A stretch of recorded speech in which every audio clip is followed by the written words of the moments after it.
amazing. Blaine Cooper, everybody.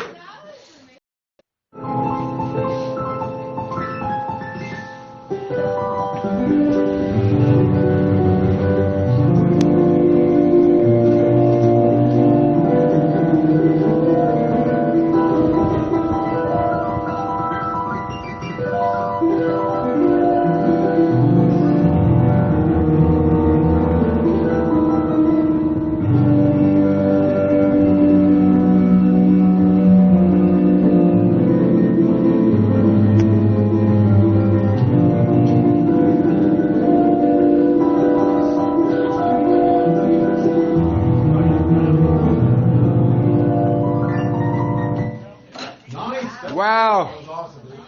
Patriot Blaine Cooper, everyone. Ladies and gentlemen, Blaine Cooper. Big round of applause. So I just want to get my fellow patriots. Blaine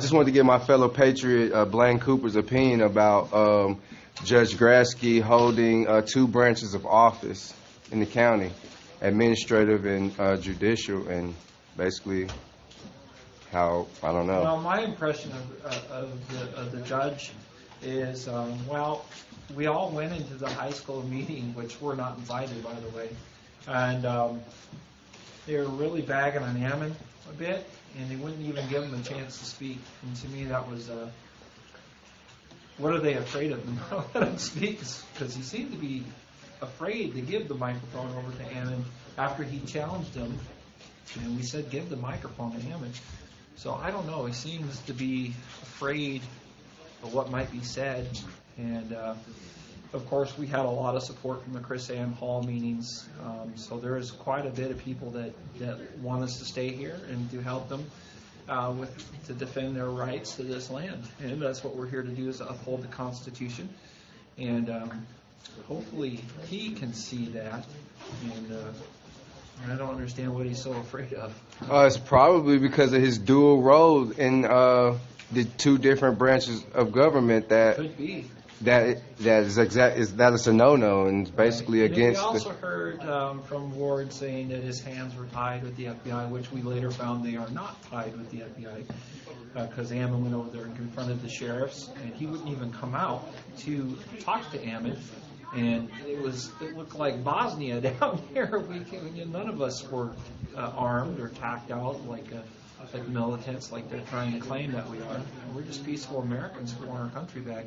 But it was interesting because the sheriffs that came out actually said that they were under by direct order of Ward. So Ward allowed the federal government to have policing power, which is against the Constitution.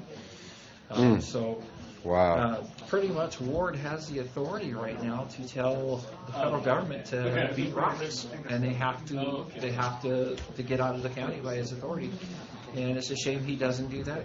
We've never meant Ward any harm, and we've never threatened him. A lot of the stuff that's been happening around the community has been the FBI's doing, not us. And he can come out here at any time and meet with Ammon and talk with them. And hopefully there can be a good way to find a good peaceful resolution to this, but it has to start that Hammond's being released and the huge injustice that's been done to them and their family, and then as well as giving this land back to its rightful owners. This refuge has gobbled up 100 ranches, and it continues to be a ring of corruption that needs to be exposed. But the media keeps making the story about us. It's not about us. And we didn't come here for us. We came here to protect the rights of the rancher and to give them their land back where it rightfully belongs. And I hope that they can all understand that and band together and be strong. And then once that goal is accomplished, we can go home to our families and not be here anymore. Do you think they're afraid that if they're found guilty by the grand jury that they could be arrested? Who? The Judge Grasky and Judge Ward. Do you think Yeah, that's what they're afraid of? It could be a possibility. I'm not aware of the whole process on that. I've heard bits and pieces.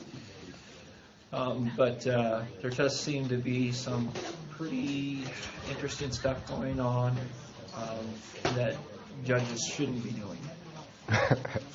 Right. Well, there you have it, folks.